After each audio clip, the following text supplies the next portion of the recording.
Rasulullah sallallahu alaihi wasallam mendapatkan wahyu. Yang dengan wahyu itu beliau menjadi nabi dan rasul. Lalu beliau mulai berdakwah menyampaikan agama Allah ini. Beliau keliling kemana-mana yang beliau dakwahkan. Qulu la ilaha illallah. Katakan la ilaha illallah. Itu pesan beliau kepada mereka. Qulu la ilaha illallah tuflih. Apa kata kaumnya? Aja'alal alihata ilaha wahida inna hadza la syai'un ujab. Apakah dia hendak menjadikan Tuhan-Tuhan yang banyak itu menjadi satu Tuhan? Ini satu hal yang benar-benar menakjubkan dan mengherankan. Akhirnya Nabi dibuli. Nabi dikatakan majnun. Dikatakan sahir. Siapa di antara kita sini yang masyarakat mengatakan dia orang gila? Dikatakan orang gila. 2 kali masuk rumah sakit jiwa, anak kasih hadiah. Bismillah. Iya, semoga diangkat kegilaannya itu. Nah, Nabi tidak gila tapi dikatakan gila. Dikatakan sahir, penyihir, dukun, kahin, syair, penyair, kadzab, pendongeng. Dan Allah menyebutkan bagaimana perasaan Nabi sallallahu alaihi wasallam. Allah mengatakan walaqad na'lamu annaka yadhiqu sadruka bima yaqulun. Kami benar-benar tahu. Hidup apa enggak jemaah? Dengar antum suara. Kami benar-benar tahu, kata Allah Azza wa Jalla, bahwa dadamu menjadi sesak gara-gara omongan orang-orang. Nabi manusia. Terus apa kata Allah menghadapi omongan orang? Fasabbih bihamdi rabbika wa kun minas sajidin.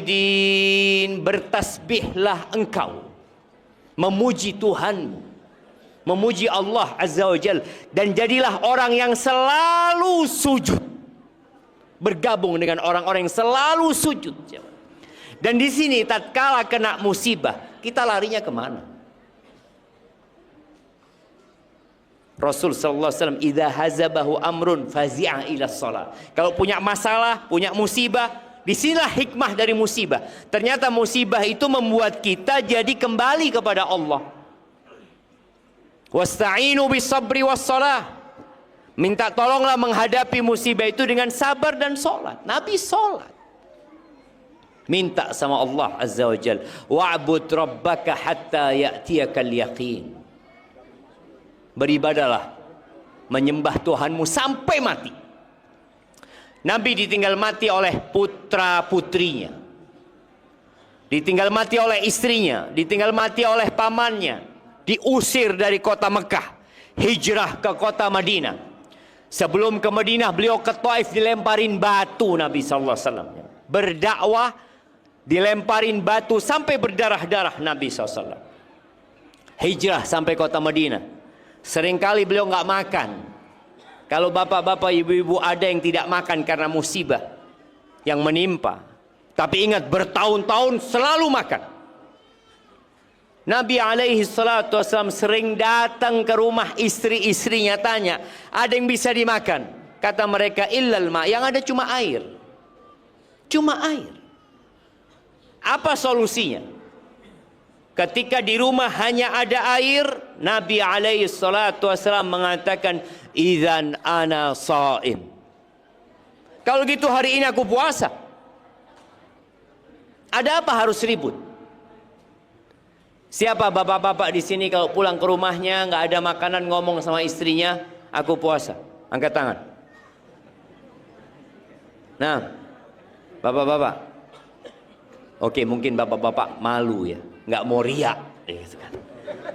Kita tanya ibu-ibu, siapa ibu-ibu istrinya kalau pulang ke rumah kemudian nggak ada makanan dia ngomong aku puasa hari ini? Angkat tangan ibu-ibu. Sama, nggak ada ternyata. Nabi SAW mengatakan, idzan ana shaim. Terjadi perang Badar, terjadi perang Uhud. Nabi SAW berdarah-darah di perang Uhud, jemaah. Gigi beliau sampai patah. Gelang-gelang besi masuk di pipi Rasul sallallahu alaihi wasallam. Itu manusia yang paling dicintai Allah Azza wa Jalla. Manusia terbaik yang pernah menginjakkan kakinya di muka bumi. Kita siapa? Baik, ana mau tanya. Ketika perang Uhud, umat Islam kalah apa menang? Yang mau jawab angkat tangan, ibu-ibu, ibu-ibu. Ya. Kalah apa menang? Kalah. Kenapa kalah? Kasihkan hadiahnya dulu. Belakang situ. Nah, taib. Di sini bapak-bapak. Kenapa kok kalah? Fadhal.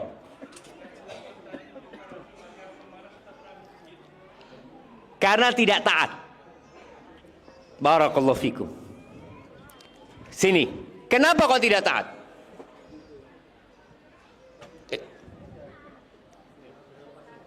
Kenapa? Karena buru-buru ambil rampasan perang. Kasihkan dia. Subhanallah jamaah.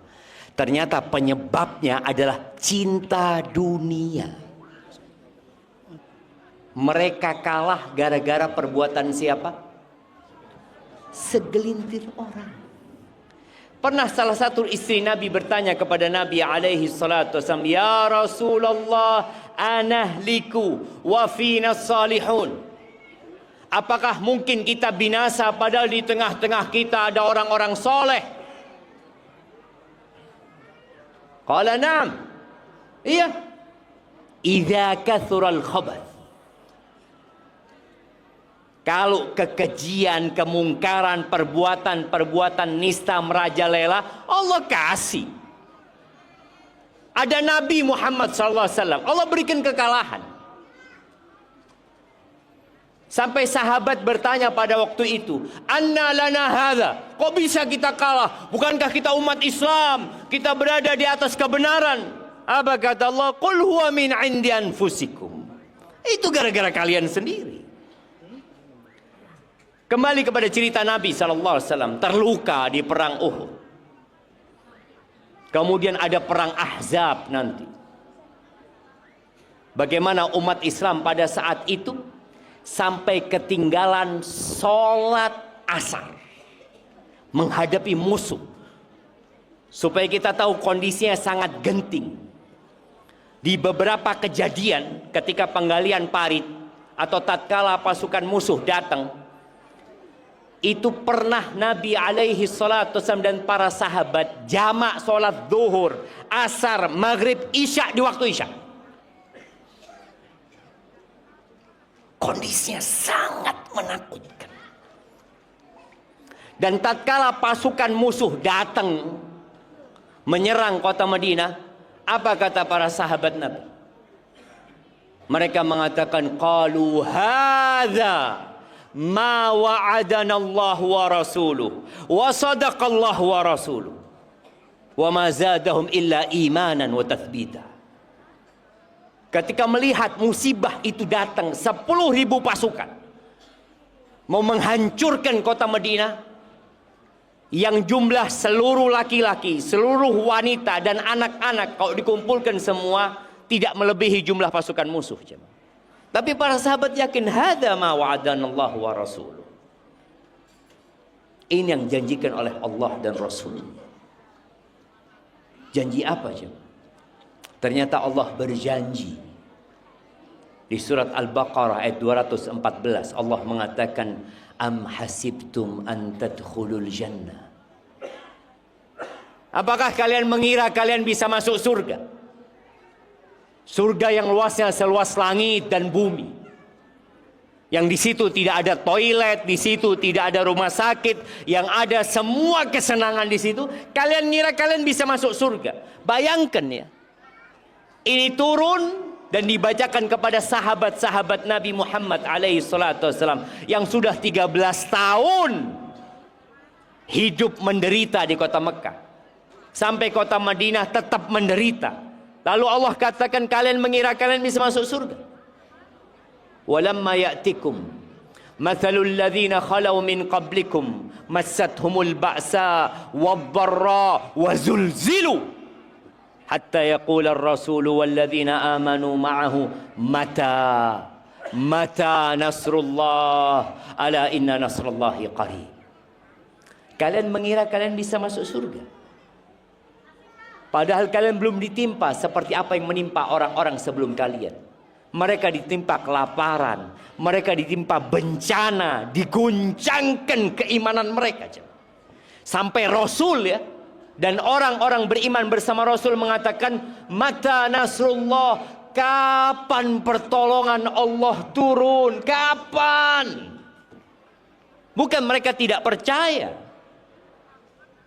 Mereka yakin, tapi mereka merasakan seakan-akan lambat pertolongan Allah itu turun. Allah katakan, ala inna nasrallahi qarib. Pertolongan Allah itu dekat. Allah berikan kemenangan kepada umat Islam. Kemudian Rasul sallallahu alaihi wasallam bisa menaklukkan kota Mekah. Lalu turun perintah Allah. Idza jaa nasrullahi wal fath wa ra'aitan nas yadkhuluna fi dinillahi afwaja. Apabila datang pertolongan dan kemenangan dari Allah Azza wa Jalla, dan engkau melihat umat manusia berbondong-bondong masuk ke dalam agama Allah ini, apa yang harus dilakukan? Fasabbih bihamdi rabbika wastaghfir. Bertasbihlah engkau memuji Tuhanmu dan mohon ampun. Mintalah ampun engkau sama Allah. Allah itu maha menerima taubat hamba. Dan Nabi setelah itu, setiap ruku dan sujud bacaannya subhanakallahumma wa bihamdika Allahumma gfirli. Dia puji Allah, dia sucikan Allah, dia minta ampun sama Allah Azza wa Jalla. Dan Nabi sholat sampai bengkak kaki. Siapa di antara kita yang sholat sampai bengkak kaki? Pernah Aisyah itu heran sama suaminya. Jadi orang yang paling kenal sama kita itu siapa? Istri kita. Kepala desa nggak kenal sama kita. Polisi nggak kenal. Ada surat yang dikeluarkan oleh kepolisian. Dulu itu namanya SKKB. Dulu. Surat Keterangan Kelakuan Baik. Sekarang nggak jadinya SKCK. Surat Keterangan apa? Catatan Kepolisian. Catatan kriminal. Betul, catatan kriminal. Nah, kayaknya memang kepolisian akhirnya sadar. Tidak bisa kepolisian mengeluarkan surat keterangan kelakuan baik. Nggak bisa. Karena dia nggak kenal sama orang ini. Kalau tetap maksa mengeluarkan SKKB, maka harus ada tanda tangannya istri. Karena istri yang tahu sama kelakuan suaminya ini. Oh, di luar ceramah. Kata istrinya, na'udzubillah, pinter ngomong nih orang. Boleh jadi seperti itu. Ada orang-orang yang pinter ngomong. Aisyah melihat suaminya. Rasulullah sallallahu alaihi wasallam salat sampai bengkak kakinya. Lalu dia berkata, ya Rasulullah, qad ghafarallahu laka ma taqaddama min dzambika wa ma ta'akhkhar. Udah selesai ya Rasulullah. Dosa-dosamu yang lalu, yang akan datang sudah diampuni. Lalu kenapa engkau harus seperti ini? Apa kata Nabi sallallahu alaihi wasallam? Afala akun abdan syakur. Apa enggak pantasnya aku ini menjadi hamba yang bersyukur? Coba lihat tadi perjalanan hidup Nabi SAW. Semuanya susah. Tapi ternyata beliau melihat dalam kesusahan itu ada nikmat yang harus disyukuri. Dan betul. Kalau bicara rizki yang Allah berikan, yang paling rendah itu namanya harta. Yang kita sekarang berlomba-lomba memikirkan harta. Ternyata rizki yang paling rendah itu namanya harta. Di atasnya harta namanya apa yang nomor 2? Angkat tangan yang mau jawab. Angkat tangan. Oh, nggak berani angkat tangan. Tahta bukan. Sehat. Betul, kasih hadiah. Yang pertama harta, yang kedua sehat. Orang itu tatkala sehat mencari harta. Tatkala sudah berharta mencari sehat. Dia siap mengeluarkan hartanya demi dapat sehat. Berangkat ke Singapura, berangkat ke Malaysia, berangkat ke Jakarta. Di mana ada orang ngomong, di situ ada tabib, di situ ada dokter yang bagus. Dia berangkat, dia keluarkan hartanya demi mendapatkan kesehatan. Baik, bapak-bapak, ibu-ibu semua ini sehat-sehat di sini.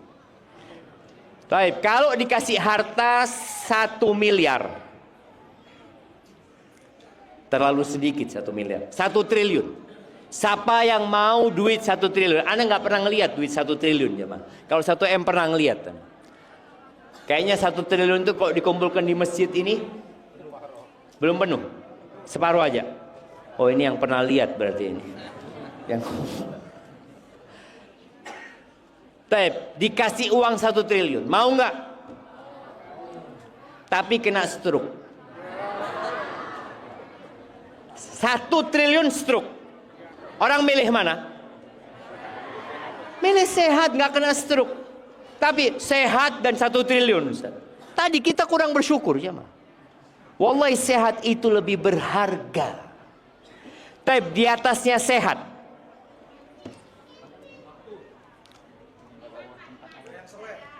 Bukan.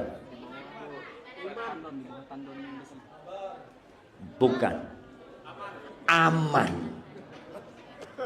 Iman itu yang paling top. Aman. Apa gunanya harta sehat tapi nggak aman? Apa gunanya? Saudara-saudara kita di Gaza kemarin kita melihat.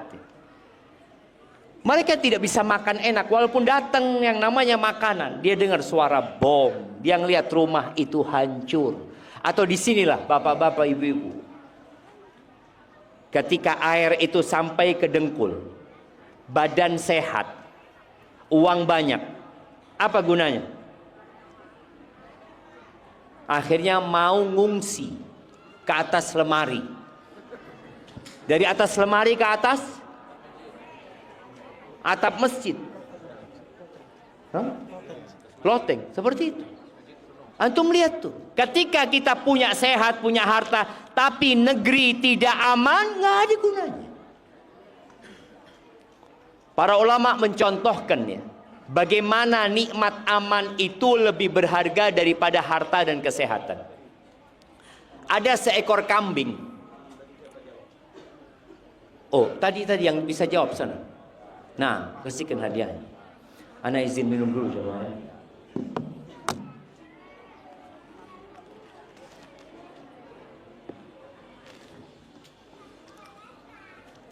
Alhamdulillah. Para ulama memberikan gambaran. Ada seekor kambing yang patah kakinya, kemudian dikasih makanan di depannya. Sakit nih kambing. Makan nggak dia? Makan. Kemudian ada satu kambing lagi sehat. Di depannya dikasih makanan yang begitu enaknya. Tapi di sampingnya dikasih serigala yang diikat. Diikat serigalanya nih jam. Serigala ini nggak bisa makan itu kambing. Pertanyaannya, apakah kambing ini bisa makan? Tidak.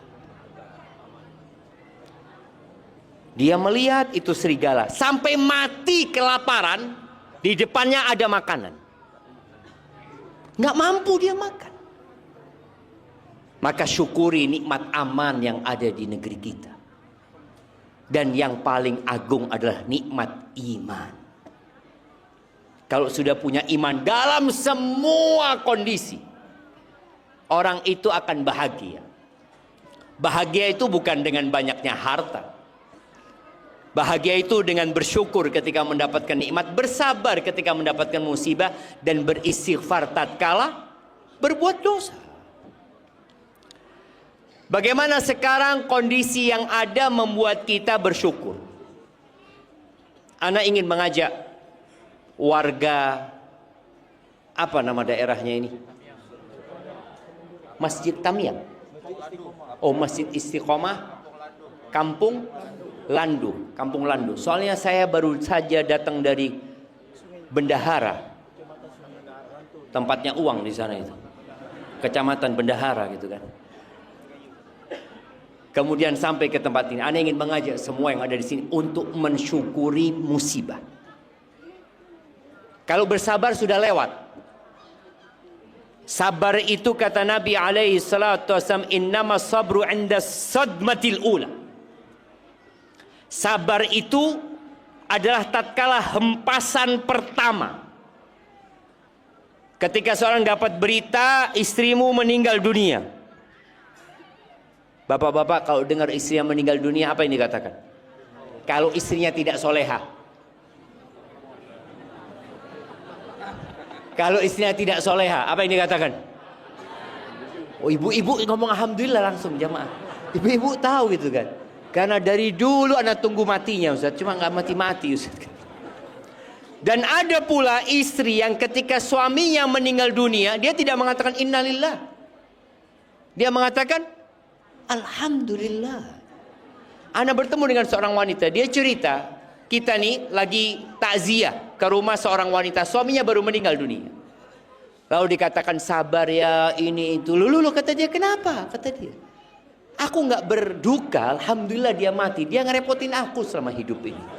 Sahih, ada bapak-bapak ini yang merepotin istri. Dan ketika mati jangan dipikir nangis istri. Tapi ada yang memang hal yang indah sekali. Anak yang dia cintai meninggal dunia. Kalau anak yang narkoba meninggal dunia, mungkin sang orang tua mengatakan alhamdulillah selesai dia dari perbuatan dosa. Semoga Allah mengampuni dosa-dosanya. Tapi sekarang yang dicintai hilang. Dan Allah Azza wa Jalla mengatakan wala nabluwannakum bisyai'im minal khauf. Kami benar-benar akan memberikan ujian kepada kalian. Bentuknya yang pertama khauf, lawan dari keamanan. Rasa takut. Baru lapar.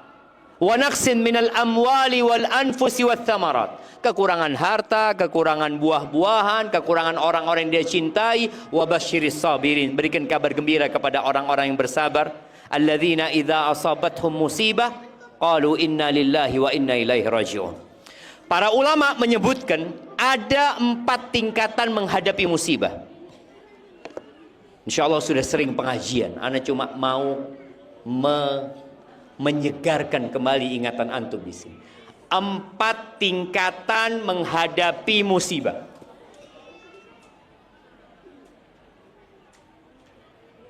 Jemaah,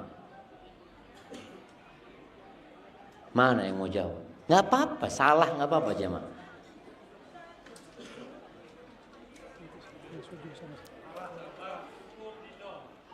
Sabar, syukur itu 3.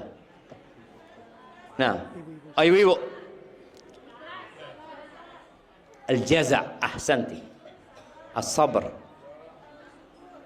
Ridha dulu. Baru syukur. Oh, kasihkan ke ibu-ibu. Kirimkan ke belakang. Masya Allah. Yang pertama al-jaza. Itu tingkatan yang terlarang. Tingkatan yang terlarang al-jaza. Tidak menerima. Dia marah-marah. Lempar piring. Robek baju. Teriak-teriak. Mengatakan, kenapa ya Allah? Kenapa aku yang kau kasih musibah ya Allah? Kenapa bukan motornya fulan yang hilang? Kok motorku yang hilang ya Allah? Ada orang kenapa anakku ya Allah? Dan orang tatkala terkena jaza ini bisa gila dia. Ada satu kejadian di Jember, di kotaan. Ada seorang bapak pulang dari tempat kerja melihat anaknya mengapung di kolamnya burung walet. Meninggal dunia. Digendong itu anak sama bapaknya. Lalu dia mulai mengatakan, andai kata aku nggak punya burung walet, andai kata aku nggak punya kolam, andai kata terus jamaah dia membuka pintu setan. Akhirnya dia gila. Tingkatan yang kedua namanya sabar. Pertanyaannya, apa itu sabar?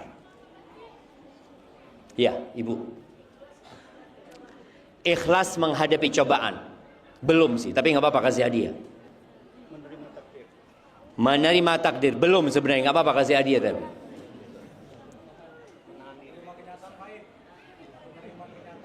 Menerima kenyataan baik, pahit. Oke, nggak apa-apa kasih hadiah. Menahan diri dari apa?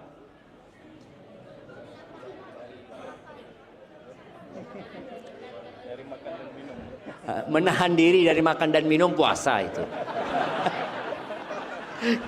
Nah, kasihkan hadiahnya. Iya, jadi sabar itu menahan diri dari mengucapkan atau melakukan perbuatan yang tidak sesuai dengan akal sehat dan tidak sesuai dengan syariat. Contoh, lempar-lempar piring. Apa manfaatnya? Orang ketika marah, ngerobek-robek baju, teriak-teriak. Seperti tadi yang dikatakan, kenapa kok anakku yang mati? Kenapa? Andai kata apa gunanya? Nggak ada gunanya. Sabar itu menahan diri. Kita ingin teriak mungkin jemaah. Kita ingin lempar-lempar tapi kita tahan. Itu namanya sabar. Ini tingkatan yang wajib. Jadi orang ketika terkena musibah wajib sabar. Yang atasnya ridho. Kalau ridho ini hatinya sudah nggak nahan lagi. Karena sudah nerima. Tadi yang disebutkan menerima kenyataan pahit. Dia sudah mulai tenang. Apakah wajib ridho?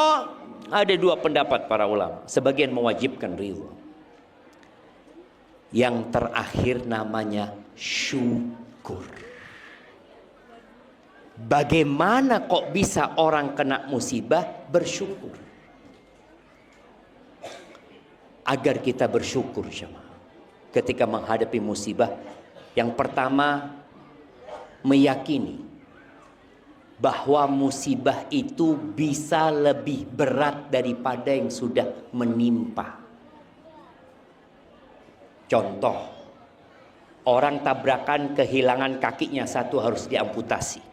Bagaimana dia bersyukur tatkala dia melihat kaki yang satunya? Alhamdulillah ya Allah, Engkau bisa bikin kedua kakiku habis. Bisa. Yang rumahnya terendam banjir, Allah bisa bikin rumahnya hanyut tidak terendam. Yang anaknya satu meninggal dunia, Allah bisa bikin semua anaknya meninggal dunia.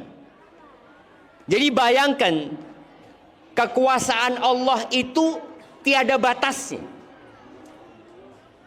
Yang terjadi di Tamyang ini umpamanya, Allah bisa bikin Tamyang ini hilang dari peredaran bumi. Hilang dari peta, bisa.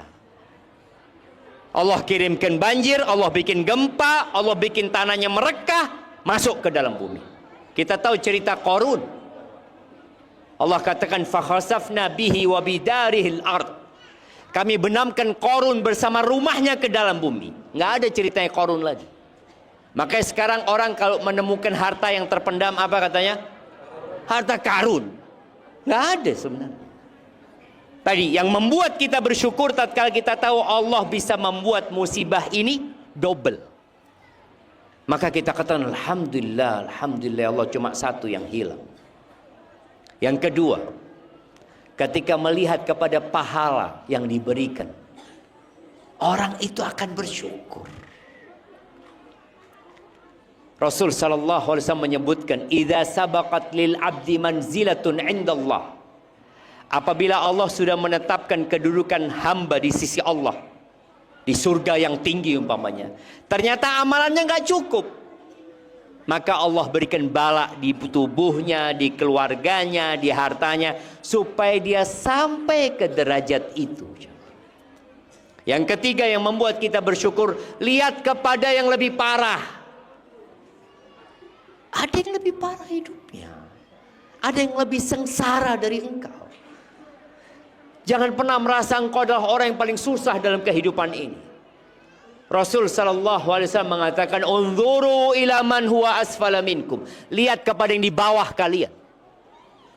Wala tanzuru ila man huwa fawqakum. Jangan lihat kepada yang di atas. Kalau melihat kepada yang di atas, kalian tidak akan pernah bersyukur kepada Allah Azza wa Jalla. Akan meremehkan nikmat yang Allah berikan.